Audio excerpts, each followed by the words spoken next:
Knoll left his hotel and caught a MARTA train to the Fulton Country house.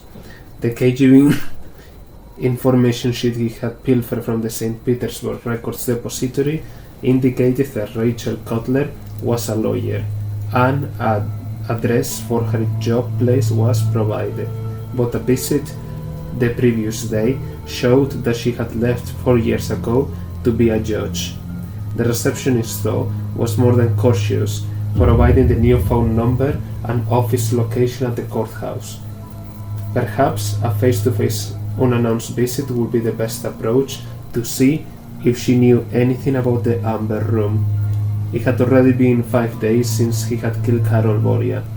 Perhaps her father had mentioned something over the years, and perhaps she knew Shapev. A long shot, but he was rapidly running out of leads, and he needed to exhaust all the possibilities. A trail that once seemed promising was growing cold. He boarded a crowded elevator and rose to the courthouse 6th floor. The corridors were lined with crowded courtrooms and busy offices. He wore the light grey business suit, striped shirt, and pale yellow silk tie that he bought yesterday at a suburban men's store. He had intentionally kept the colors soft and conservative. He pushed through glass doors that marked chambers of the Honorable Rachel Cutler and stepped into a quiet anteroom. A 30-ish black female waited behind a desk. The nameplate read Sammy Lufman. In his best English, he said, "Good morning." The woman smiled and returned the greeting. "My name is Christian Knoll."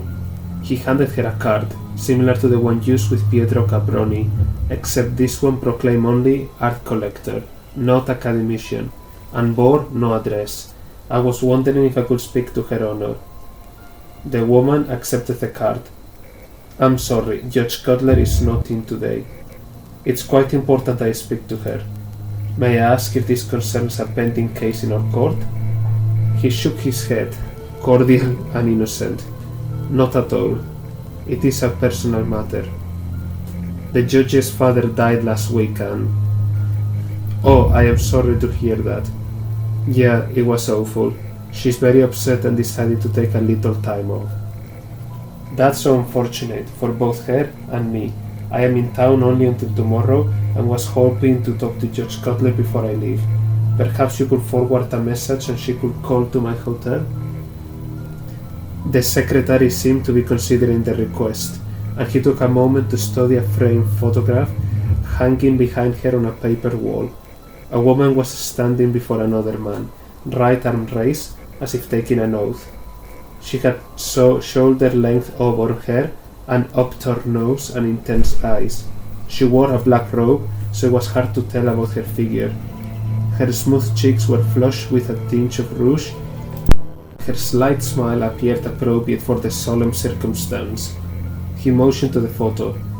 Judge Cutler, when she was sworn in 4 years ago. It was the same face he had seen at Karol Boria's funeral Tuesday, standing in front of the assembled mourners, hugging two small children, a boy and a girl. "I could give Judge Cutler your message, but I don't know if you will hear from her." "Why is that?" "She's leaving town later today." "A long journey?" "She's going to Germany." Such a wonderful place. He needed to know where, so he tried the 3 major points of entry. Berlin exquisite this time of the year, as are Frankfurt and Munich. She's going to Munich.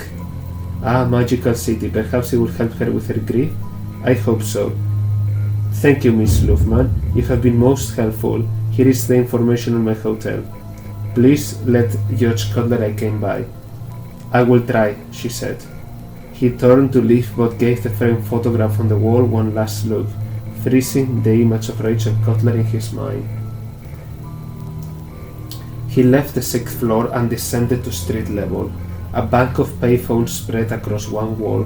He stepped over and dialed overseas to the private line in Franz Fellner's study. It was almost 5 p.m. in Germany. He wasn't sure who would answer or even who he was reporting to now. Power was clearly in transition. Fellner was phasing himself out while Monica assumed control, but the old man was not the type to let go easily, especially with some amber room at stake. Guten Tag, Monica answered. You on secretary duty today? He asked in German. About time you called in. It's been a week. Any luck? We should get something straight. I don't check in like a schoolboy. Give me a job and leave me alone. I will call when necessary. Touchy, aren't we? I require no supervision. I will remind you of that the next time you're between my legs. He smiled, hard to back her down. I found Boria. He said he knew nothing. And you believe him? Did I say that? He's dead, right? A tragic fall down the stairs. Father will not like this. I thought you were in charge. I am, and frankly it matters not. But Father's right. You take too many risks. I took no necessary risk.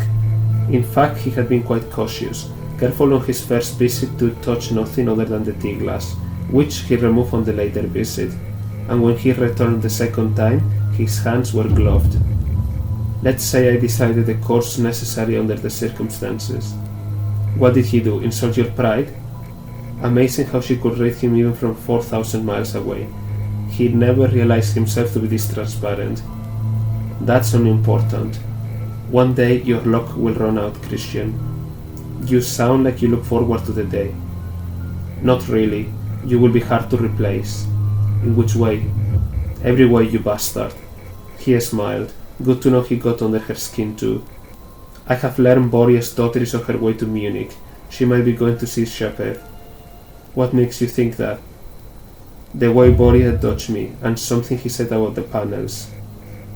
Maybe better stay lost. The daughter could simply be vacationing.